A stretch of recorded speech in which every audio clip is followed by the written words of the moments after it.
Assalamualaikum warahmatullahi wabarakatuh. Hari ini saya akan membicarakan lagi mengenai Idrus Romli ya. Jadi Idrus Romli ini mungkin cita-citanya ingin membuat seluruh manusia ini menerima bahwa meminta melalui orang yang sudah mati atau meninggal itu bisa nyambung gitu sampai kepada Allah. Nah, bagi dia seperti itu, dan bagi orang yang tidak melakukannya atau tidak percaya bahwa itu syirik, bahkan bagi saya itu condong akan terjadi kesirikan bagi saya. Saya Muhammadiyah. Saya tidak pernah menjalankan itu, dari kecil pun tidak pernah, orang tua saya pun tidak menjalankan hal seperti itu. Bagi kami syirik. Lalu kami dikatakan Idrus Romli, orang-orang yang seperti saya ini Wahabi. Nah, jadi mungkin kalau dianya menjelaskan saja kepada jamaahnya, ya silahkan saja, tidak ada yang melarangnya. Kami pun menjelaskan kepada teman, kenalan, saudara, anak, bahwa itu haram, bisa terjadi kesirikan, suatu dosa bisa terjadi dosa yang besar. Kita tidak pernah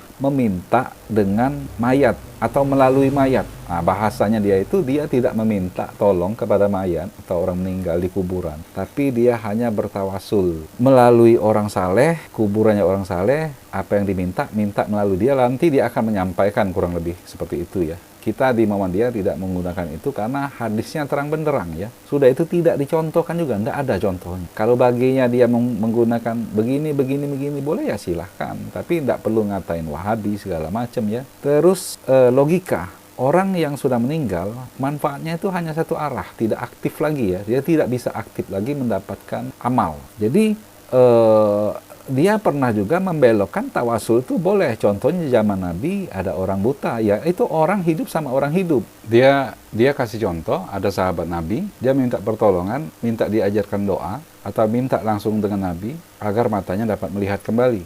Pada waktu itu kan orang hidup, orang buta itu masih hidup, dan Nabi pun masih hidup. Dia memberikan percontohan yang tidak nyambung sama sekali kan. Jadi kayak kita orang bodoh aja. Jadi dia ngomongin soal meminta pertolongan dengan orang yang meninggal, bahwa dia katakan boleh, lalu dia memberi contoh seperti itu kan, ya otaknya kemana itu. Jadi menganggap remeh orang. Ini wasilah.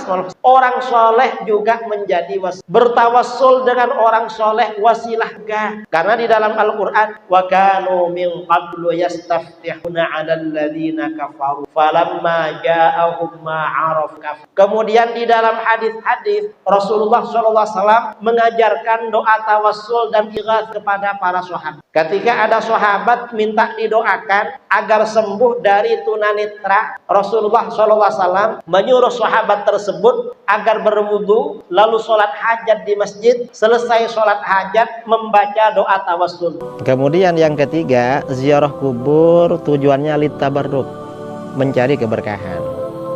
Kalau ziarah kubur ini tujuannya litabarruk, mencari keberkahan, maka ini kuburan orang muslim yang soleh, seperti para nabi, para wali, dan orang-orang soleh. Seolah-olah itu sebanding, padahal tidak ada bandingan sama sekali. Orang hidup sama orang hidup, ya semua tahu boleh meminta tolong. Saya pun boleh, dalam paham saya di Muhammadiyah juga boleh saja. Saya misalnya minta tolong doakan sama orang yang soleh, atau sama orang lain lah intinya. Tolong doakan saya begini-gini, ya boleh. Kami di Muhammadiyah juga boleh. Jadi hadisnya itu ketika seorang manusia meninggal dunia, maka amalannya terputus kecuali 3 hal, yaitu sedekah jariah. Saya misalnya mempunyai Al-Quran, pernah mendermakan Al-Quran di suatu masjid, dibaca orang, pahala tetap dapat. Ilmu yang bermanfaat, dan anak saya yang soleh yang mendoakan saya. Minta diringankan dari siksa kubur, siksa api neraka, segala macam. Jadi kita yang meninggal ini dapat suatu limpahan yang pasif ya. Atas 3 tadi, limpahan yang pasif. Jadi kita tidak bisa lagi yang meninggal ini aktif. Kalau saya Idrus Romli minta dengan yang meninggal melalui dia, bukan minta sama dia, minta dia bertawasul istilahnya itu dengan orang meninggal, lalu dia akan menyampaikan kepada Allah. Artinya kan ada peran aktif dari saya ke orang meninggal, artinya kan dia juga akan dapat pahala. Artinya orang yang meninggal itu akan dapat pahala, ada peran aktif. Patahkan hadis tadi, tidak mungkin hadis itu benar jadinya. Pasti hadis itu salah. Hadis 3 hal amalan yang masih bisa berjalan. Sudah itu mengenai ruh orang yang hidup. Sesungguhnya ruh orang yang hidup dan ruh orang mati itu bertemunya dalam mimpi. Jadi kita tidak bisa ke kuburan bertawasul meminta melalui dia dan dia mendengar kita. Jadi dari hadis sama Al-Quran aja udah patah. Hanya kita bisa bertemu, misalnya saya mimpi ketemu dengan orang tua saya. Dalam mimpi, konsepnya jelas di hadis tadi, hadisnya pasti salah kalau bisa. Dan di Al-Quran pun bisa salah kalau kita menyatakan ini bisa gitu. Jadi sudah dijelaskan hanya bertemu dalam mimpi. Jadi ini secara logika, saya bukan ustaz, bukan ulama, tapi ini secara logika. Jadi dari tiga hadis tadi sudah patah, di Al-Quran juga tidak ketemu. Jadi ingat, kalau bagi saya, orang yang meninggal itu sudah pasif, dia masih bisa menerima amal, suatu kebaikan dari yang pernah dia buat dulu waktu di dunia. Kalau dia masih bisa aktif, artinya hadis itu salah. Oke, sekian saja dulu. Mohon maaf jika ada kata-kata yang salah. Assalamualaikum warahmatullahi wabarakatuh.